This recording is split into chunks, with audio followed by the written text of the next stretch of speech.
Today, I'm going to explain a sci-fi film called Hollow Man. Spoilers ahead. Watch out and take care. Inside a military-sanctioned research lab, a rat inadvertently scurries into a cage in search of food and water, but instead of finding sustenance, it becomes prey to an unseen predator. The invisible beast only becomes perceptible when the rat's blood taints its sharp fangs. Elsewhere, Dr. Sebastian Kane works overtime in his apartment to develop a formula to reverse a procedure that turns a subject invisible. He stops for a while to admire his alluring neighbor in the next building as she changes her clothes. Sebastian's anticipation of seeing her undressed turns to disappointment when the woman shuts the blinds on her bedroom window. As he paces around the apartment, he suddenly comes up with a breakthrough, so he immediately tests it on the computer. Not long, he calls his colleague and ex-girlfriend Linda McKay to report his success. During a video call, he notices a man on Linda's bed and asks who it is, but Linda turns the camera away from the bed, noting that her love life is no longer Sebastian's business. After showing Linda the breakthrough formula, he asks her to call their colleague Matt Kensington to prepare the gorilla Isabel so that they could conduct a live test. After dropping the call, Linda wakes up Matt and tells him that they have to go to the lab immediately because Sebastian finally cracked the reversal formula. Linda tells him that they should go in separate cars to keep their relationship a secret from Sebastian. Matt hints that they will have to let Sebastian know at some point, so Linda assures him that she will do it someday. Upon their arrival, Matt goes straight to Isabel's cage to sedate the invisible gorilla, but before he could inject her with the solution, the animal scratches him and runs out of the cage. As Matt chases the ape, he runs into Sebastian in the hallway. After grabbing a tranquilizer gun, Sebastian initiates a $10 wager, saying he'll be the one to get Isabel first.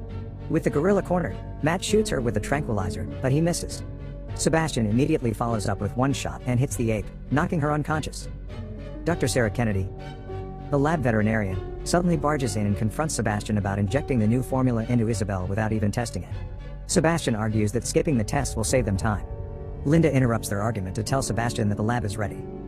After checking Isabel's vitals, Sarah sprays the gorilla's arms with a dye and taps it to prepare for the injection. As Matt prepares to inject Isabel with a serum, Sebastian grabs the syringe from Matt, saying the honor should go to him. Soon after injection, the serum travels through the ape's veins and makes its way to the heart. The research team watches in amazement as Isabel's vital organs become visible. However, the gorilla starts thrashing around in pain as her blood pressure and heart rate rise. Soon the ape starts going through cardiac arrest and eventually flatlines, so Linda hits her with the defibrillator several times. Sebastian asks Matt to administer an intracardiac injection after getting no response, but before Matt could inject the gorilla, her heart starts beating again. As her condition stabilizes, Isabel's body slowly becomes visible. The research team celebrates their success by dining in an upscale restaurant. During a moment alone with Linda, Sebastian reminisces about their failed relationship and hints that he wants to get back together with her. However, his hopes of rekindling their relationship are soon dashed when he notices her pulling back when he tries to kiss her.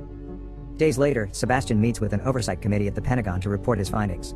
But Linda and Matt are surprised to hear Sebastian telling them that he was unsuccessful at reversing the procedure.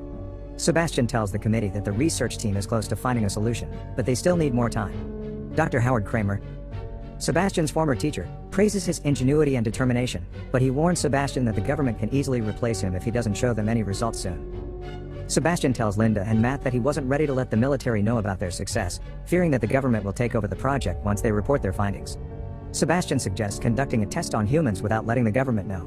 Matt reminds him that there are rules and procedures, but Sebastian argues that following the rules will get them nowhere. Sebastian assures them that they will have a better chance of winning the Nobel Prize by taking the project into their own hands. When they get back to the lab, Sebastian tells the rest of the team that they got the clearance to go ahead with human testing because he volunteered. Sensing the team's apprehensions, Sebastian reminds them that they had successfully brought back 7 apes in the past 4 weeks. He stresses that human testing would be the next logical step if they want to keep the project going. Once they go through with the procedure, Sebastian will stay invisible for 3 days before performing the reversal. On the day of the procedure, Matt tells Sebastian that he can still back out, but Sebastian is determined to be the first human test subject for his experiment. On the operating table, Sebastian takes the serum from Linda, saying he'll inject himself so Linda won't be blamed if anything goes wrong.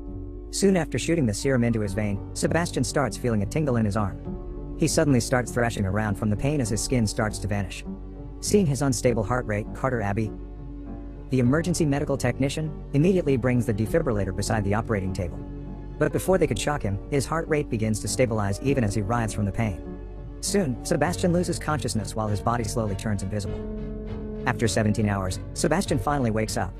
Overwhelmed by the brightness, Sebastian tells Linda to turn off the lights, noting that he can't shut his eyelids. Linda points out that Sebastian can still see when he shuts them because they are now transparent. Sebastian immediately walks to a mirror to see if he has really turned invisible. He then walks with Matt and Linda to the lab to let the rest of the team marvel at his invisibility. Later on, Linda informs Sebastian that one of the team members will be staying with him if he needs anything. The rest of the team will be on alert so that they could run back to the lab within 30 minutes. Before leaving, Linda tells Sarah that Carter will come by at 6 in the morning while she will be back by 8. While Sarah sleeps, Sebastian approaches her and caresses her hair, trying to find out if she's awake. Not long, Sebastian starts unbuttoning her shirt and touches her inappropriately. When Sarah wakes up, she notices her unbuttoned shirt, so she asks Sebastian if he's in the room with her. When she looks at the monitor, Sebastian is not in his bed, but he gets back and lies down as soon as Sarah turns around. The following morning, Sarah tells Linda and Matt about her suspicion that Sebastian had done something to her while she was asleep. However, Sarah tells them not to confront Sebastian because she is still not sure if anything happened. When Matt asks Sebastian about his absence from his room, Sebastian explains that he went out to get coffee. 3 days after the procedure, the team prepares Sebastian for the reversal. After Matt injects him with the serum, Sebastian starts breathing heavily, telling them that something is wrong. Soon, he thrashes around the table and breaks free from the straps, so Matt and Carter hold him down. However, Sebastian still manages to get up from the table after throwing Carter across the room and kicking Matt in the face. His body becomes visible for a moment, but he drops to the ground and becomes unconscious. By the time they bring him back to the table, Linda discovers that Sebastian no longer has a pulse, so Matt performs CPR on him. His pulse eventually returns, and his body slowly becomes invisible again. When Sebastian wakes up hours later, Linda tells him that he almost died. Sebastian tells Linda that he needs to make some adjustments if he's going to remain invisible, so they make a latex mask to make him visible as he walks around the lab. Over the next few days, Matt desperately tries to figure out how to reverse the procedure without killing Sebastian. After 10 days of invisibility, Sebastian becomes frustrated from undergoing several tests and being confined to the lab. One night, he decides to go out when Carter is the only one at the lab watching over him. Failing to stop Sebastian, Carter immediately calls the other team members to alert them about Sebastian's departure. While driving on the road, he decides to have fun with 2 kids in a car by showing them his empty eye sockets. Linda asks Matt to go to the lab while she checks out Sebastian's apartment. When Sebastian gets home, he notices his neighbor at the next building changing her clothes. He hesitantly decides to take advantage of his invisibility and go to the next building to see the woman up close. Sebastian rings the bell several times until the woman opens the door and comes out of the room. When she gets back inside, Sebastian observes the woman combing her hair. He then moves the mirror several times, causing the woman to look around the room in a panic. As she turns away from him, Sebastian starts forcing himself on her. Linda soon arrives at Sebastian's apartment and finds his mask and clothes on the bed.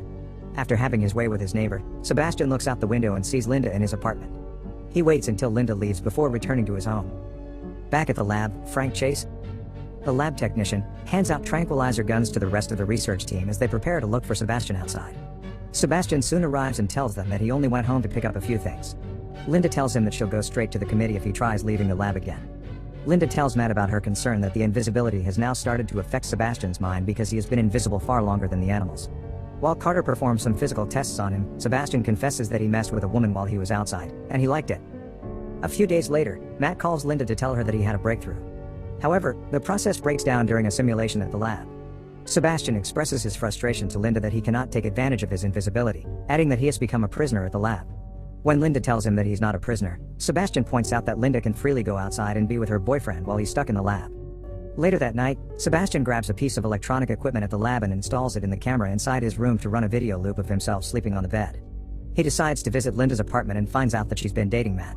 As Matt and Linda begin to make love, Sebastian breaks the window next to the bed, interrupting them. Linda calls the lab to find out if Sebastian has escaped, but Frank tells her that he's in bed. Sebastian goes back to the lab, enraged with jealousy. While pacing around the facility, he gets annoyed by the barking of the invisible dog, so he grabs it and slams it on the walls of the cage until it dies. When Sarah confronts Sebastian about the dead animal, he claims to be asleep when it died. After going through the video security footage, they conclude that Sebastian never left the room. While Linda is working at home, she's suddenly disturbed when she hears noises all over the room, so she runs to the lab to see if Sebastian's there.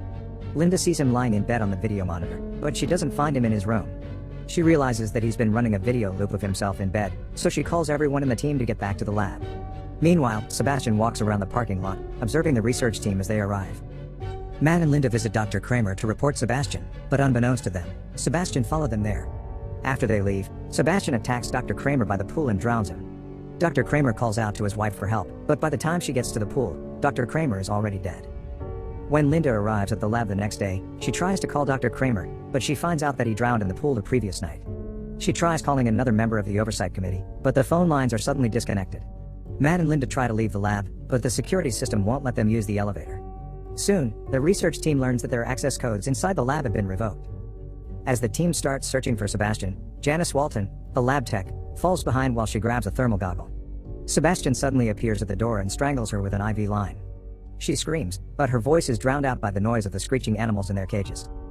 Failing to find Kramer, Linda uses the intercom to tell Sebastian that the committee already knows what he did. But Sebastian reveals that he killed Kramer the previous night before he could tell anyone about him.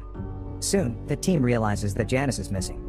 Using their thermal goggles, they discover her lifeless body inside a locker. Linda asks Frank to restore their access code so that they can activate motion detectors. When they see someone moving through the corridors, Matt and Carter arm themselves with tranquilizer guns to find Sebastian as Linda guides them. Carter sees heat signatures behind the pipes, but Matt discovers that the heat is coming from the vent. While Matt is not looking, Sebastian grabs Carter while hiding on a ceiling pipe. Matt shoots him, but he misses and hits a pipe instead. As Matt continues to shoot, Sebastian flings Carter toward the wall. Carter hits the corner of a metal box by the pipes, cutting a major artery and causing massive blood loss. Sebastian surrounds himself with heat emanating from the pipes, rendering Matt's thermal goggles useless. After running out of tranquilizers, Matt grabs a fire extinguisher to use it against Sebastian. With the smoke from the fire extinguisher, Matt is able to see Sebastian, but he still struggles to hit him. Sebastian knocks Matt to the ground with a punch and a kick, but Linda arrives to take him to safety. Sarah learns that Carter has lost a lot of blood, so she grabs several bags of blood from the walk-in fridge. Before she could get back to Carter, Sebastian locks her in, so she splashes the blood all over the floor to see Sebastian's footsteps. She manages to douse Sebastian with blood, but Sebastian tackles her and shoots her with a tranquilizer gun. Not content with knocking Sarah unconscious, Sebastian breaks her neck, killing her instantly. Carter soon dies from severe blood loss while Frank waits for Sarah to get back. Frank leaves Carter's dead body behind and goes with Matt and Linda to find Sarah. When they discover her body in the walk-in fridge, Sebastian emerges and stabs Frank with a crowbar. Afterward, Sebastian stabs Matt with a metal bar in the lower chest and locks him and Linda inside the fridge. Sebastian goes back to his room to wear his mask and prepare to leave the lab. Linda patches up Matt's wound with duct tape and escapes from the fridge using a magnetized metal drawer handle. She then drags Matt out of the freezer and lights a fire to warm him up. Meanwhile, Sebastian gathers up some chemicals to create an explosive to blow up the lab and cover up his crimes. He puts the chemicals in a centrifuge and sets the timer for 5 minutes before heading to the elevator. Upon reaching the lift, Linda stops him and sets him ablaze with a flamethrower. She slides down to the floor to stop the elevator doors from closing and continues shooting flames at Sebastian. After walking out of the lift, Sebastian slowly peels away his singed clothes, making him invisible again. Linda uses the remaining fuel on the flamethrower to activate the sprinklers. Sebastian manages to sneak up on her and subdue her, but Matt comes to her rescue, knocking Sebastian out with a crowbar. Sebastian tries to hit Matt with the crowbar, but Matt fends him off, causing him to hit a fuse box. As Sebastian gets electrocuted, his body becomes partially visible. Matt and Linda discover the makeshift explosive that Sebastian made, so they run to the elevator in the hopes of climbing the ladder that leads outside. As they climb up, the makeshift bomb explodes, sending the elevator upwards, scraping Linda's shoulder. The elevator is then pulled back down, but it stops just before it hits Matt. As they start climbing the ladder again, Sebastian pulls Linda back down. Linda and Sebastian fall on the elevator, which is hanging only by a thick wire. As Linda struggles to break free, and Sebastian steals one last kiss, telling her that it's for old time's sake. While they kiss, Linda grabs the wire holding up the elevator and uses her foot to disconnect it. Linda hangs onto the wire as she watches Sebastian fall to his death down the elevator shaft. Linda and Matt soon emerge from the burning building as firefighters scramble to put out the flames. Before Sebastian turned invisible, the research team managed to tolerate his arrogance and extreme competitiveness. More of his bad qualities seemed to turn up soon after becoming the test subject of his own experiment. He immediately mistreated Sarah the first night he became invisible. When the reversal procedure failed, he grew agitated from being confined in the lab, so he decided to break protocol and leave. With no one to stop him outside, he takes advantage of his invisibility and assaults his neighbor. Sebastian's obsession with Linda also grew out of control throughout the experiment. Although he's not in a relationship with Linda, he killed an innocent dog in a jealous rage when he discovered her relationship with Matt. Out of all his bad traits, the deadliest so far has been his ambition. In an effort to preserve his career, he killed his mentor Dr. Kramer, and he created an elaborate plan to blow up the lab, with all his colleagues trapped inside, to destroy all the evidence of his crimes. If it wasn't for Linda and Matt, he might have succeeded. Subscribe to watch more videos like this. Turn on notifications. And leave a like, it really helps the channel out. Thank you for watching.